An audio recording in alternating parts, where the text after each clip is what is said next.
बच्चों इस एक नए न्यूमेरिकल में हम लोग ये जानेंगे कि इस प्रकार के न्यूमेरिकल को कैसे सॉल्व किया जाता है। अब तक जो बच्चों पैटर्न थे उस पैटर्न में वी यू दिया था और एफ निकालना था। अब इसमें से क्या होगा, एफ दिया और एफ के साथ यू या वी दिया होगा और दूसरा हमको निकालना होगा, यानी यू या वी में से एक चीज़ आपको निकालनी है। तो चलिए देखिए सवाल में क्या है। एक अवतल दर्पण की फोकस दूरी, देखिए बच्चों पहले ही लाइन में दी है फोकस दूरी, यू नहीं है कि एक आपने पैटर्न सेट कर लिया कि पहले यू आता है ना, इसीलिए इत्मीनान से न्यूमेरिकल पढ़िए। एक अवतल दर्पण की फोकस दूरी क्या है, 25 सेंटीमीटर। तो बच्चों एफ बराबर क्या रखेंगे, 25 सेंटीमीटर, लेकिन साइन किसका लगाओगे, माइनस का। क्यों, क्योंकि दर्पण कैसा है बच्चों, अवतल दर्पण है। आगे बढ़ते हैं, आगे क्या लिखा है, दर्पण से 20 सेंटीमीटर दूरी पर रखी वस्तु, यानी दर्पण से 20 सेंटीमीटर क्या है, दर्पण से वस्तु की दूरी।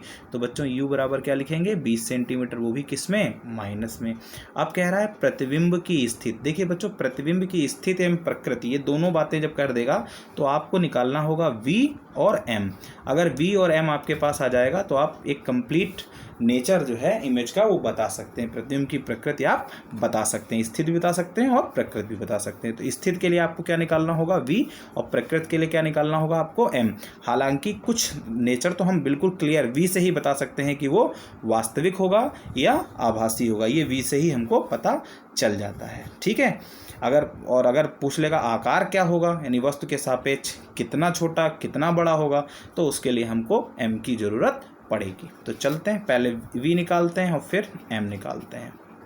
तो सबसे पहले v के लिए तो सिंपल सी बात है, देखो एफ यू वी ये 3 में फार्मूला है, 3 में कोई 2 चीज़ ज्ञात होंगी और एक चीज़ ज्ञात होगी, तो फिर भी हमको फार्मूला कौन सा यूज़ करना होगा, फार्मूला यही यूज़ करना होगा, 1/f बराबर 1/v प्लस 1/u से। ठीक बच्चों, तो क्या होगा बच्चों, तो 1/f की जगह क्या रखेंगे, -25, v की जगह v रखिए, u की जगह बच्चों क्या रखेंगे, -20 सेंटीमीटर। अब इसको क्या लिख सकते हैं, ऐसे लिख -1/25 1/v, ये प्लस माइनस है तो इसको हम क्या लिख सकते हैं, 1/20।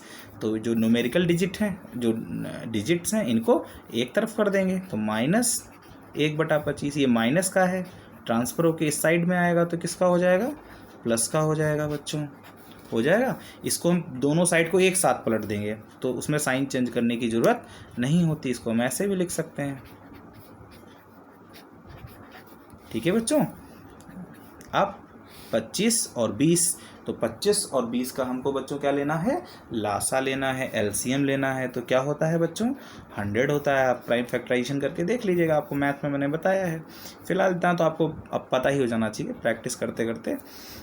तो 25-20 का लासा क्या होगा बच्चों, एलसीएम 100 होगा, 100 को 25 से डिवाइड करेंगे तो 4 आएगा, यहाँ क्या आएगा बच्चों, 5 आएगा। तो 1/v इक्वल टू, देखो बच्चों कितना आ गया, 5 में 4 सब्ट्रैक्ट करेंगे तो 1/100 आएगा। तो v इक्वल टू क्या हो जाएगा बच्चों, 100 सेंटीमीटर।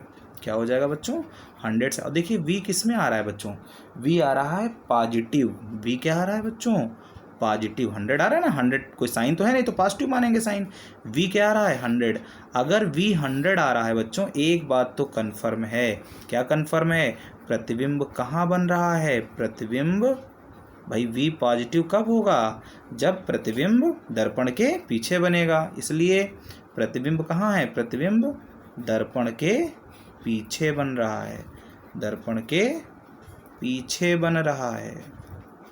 और अगर दर्पण के पीछे बन रहा है तो कैसा होगा बच्चों, क्लियर है, वो आभासी होगा। ठीक है, तो हमें पता चल गया, तो लास्ट में हम कंक्लूजन लिख देंगे, लेकिन हम ये भी तो पता कर लें कि वस्तु के सापेक्ष कैसा है, बड़ा है तो कितना बड़ा है, छोटा है तो कितना छोटा है। तो उसके लिए हमें बच्चों किसकी ज़रूरत पड़ेगी, देखिए v से ही पता चल जाता है कि दर्पण आभासी होगा या वास्तविक होगा। और v का मान माइनस है तो निश्चित तौर पर प्रतिबिंब उधर ही बन रहा है जिस ओर वस्तु रखी है, यानी v का मान माइनस है तो प्रतिबिंब वास्तविक है, v का मान प्लस है तो प्रतिबिंब आभासी है। ये v से ही हम इंडिकेशन मिल जाता है।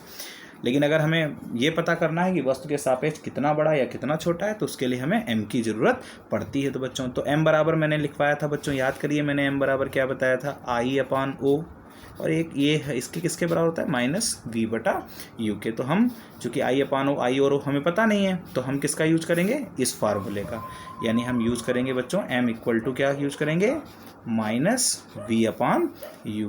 तो देखिए प्रतिबिंब आभासी है तो m का मान क्या आएगा, प्लस आएगा। देखिए कहीं कोई टेंशन की जरूरत नहीं, आपकी आंसर शीट आपके हाथ में है, बस आपको कॉन्सेप्ट पता होने चाहिए। तो देखिए कैसे इसको यूज करेंगे। यहाँ बच्चों कन्फ्यूजन होता है, बच्चे माइनस में कंजूसी कर देते हैं, सोचते हैं एक माइनस है तो हम क्यों और माइनस लें, नहीं, ये फार्मूले का माइनस है, इसको आपको टच नहीं करना है, ये ऐसे ही रखा रहेगा। अब v की वैल्यू क्या आई है, v की वैल्यू अगर प्लस साइन के साथ आई है तो प्लस साइन के साथ रखेंगे, और अगर माइनस साइन के साथ आई है तो मैं माइनस साइन के साथ रखूँगा। मैं इसीलिए आपको दिखा रहा हूँ क्योंकि प्लस में कोई फ़र्क नहीं पड़ रहा है, लेकिन माइनस में ये माइनस माइनस क्या हो जाएगा, प्लस हो जाएगा। ठीक है, तो देखिए मैंने प्लस के साथ रखा, अगर माइनस के साथ आई होती तो मैं हम माइनस ही रखते। ठीक है, साइन के साथ ही रखेंगे, वी यू की वैल्यू इसमें किस में रखेंगे, साइन के साथ रखेंगे, विद साइन रखेंगे। अच्छा, u की वैल्यू क्या थी बच्चों, -20, तो यहाँ क्या हो जाएगा बच्चों, -20, माइनस माइनस क्या हो जाएंगे बच्चों, कैंसल आउट हो जाएंगे, क्या बचेगा 100/20। इसको सिंप्लीफाई करेंगे तो कितना मिल जाएगा हमको 5, और 5 किसका है बच्चों, प्लस का। तो अगर मैंने बताया था आवर्धन अगर प्लस का है तो इसका मतलब क्या है, प्रतिबिंब कैसा है, आभासी है, वर्चुअल है, सीधा है, इरेक्ट है। प्रतिबिंब कैसा है, आभासी, सीधा, और चूँकि 5 है तो 5 गुना है, m2 आए तो 2 गुना है, m3 आए तो 3 गुना है, m1/2 आए तो आधा है। तो आभासी, सीधा और वस्तु के सापेक्ष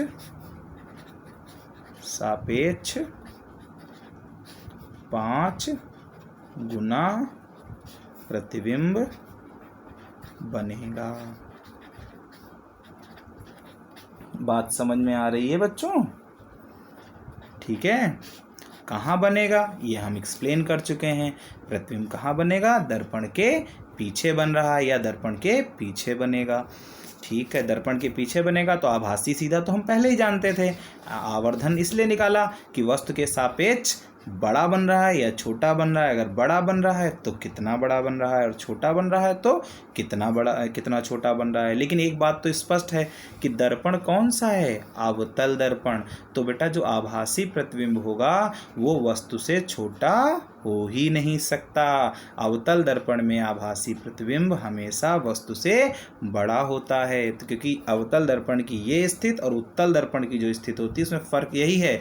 अगर आपसे पूछा जाए कि एक गोलीय दर्पण द्वारा बना वस्तु का प्रतिबिंब सदैव आभासी, सीधा और छोटा बनता है तो वह कौन सा गोलीय दर्पण होगा, आपका उत्तर होगा वह उत्तल दर्पण होगा। और अगर कहे कि एक स्थिति में वस्तु का प्रतिबिंब आभासी, सीधा और वस्तु से बड़ा बनता है तो कौन सा दर्पण होगा, तब आपका आंसर होगा, उत्तर होगा अवतल दर्पण। ठीक है, अवतल दर्पण, उत्तल दर्पण दोनों में एक, अवतल दर्पण की एक स्थिति और उत्तल दर्पण में वस्तु की प्रत्येक स्थिति में दर्पण कैसा होता है, प्रतिबिंब कैसा बनता है, सीधा बनता है, आभासी बनता है। लेकिन अवतल दर्पण में वो वस्तु से बड़ा होता है, उत्तल दर्पण में वो वस्तु से छोटा होता है। ठीक है, उम्मीद है मुझे कि आपको समझ में आ गया होगा। ठीक है, तो ऐसे ही एक दो और न्यूमेरिकल जो इम्पोर्टेंट हैं, यूपी बोर्ड एग्जाम जो अपकमिंग यूपी बोर्ड एग्जाम है उसके दृष्टिकोण से जो भी महत्वपूर्ण आंकिक प्रश्न हैं गोली दर्पण से रिलेटेड, वो नेक्स्ट जो वीडियो आ रहे हैं आपके वीडियो लेक्चर उसमें सॉल्व करके आपको दिखाए जाएंगे कि कैसे आप सॉल्व करेंगे।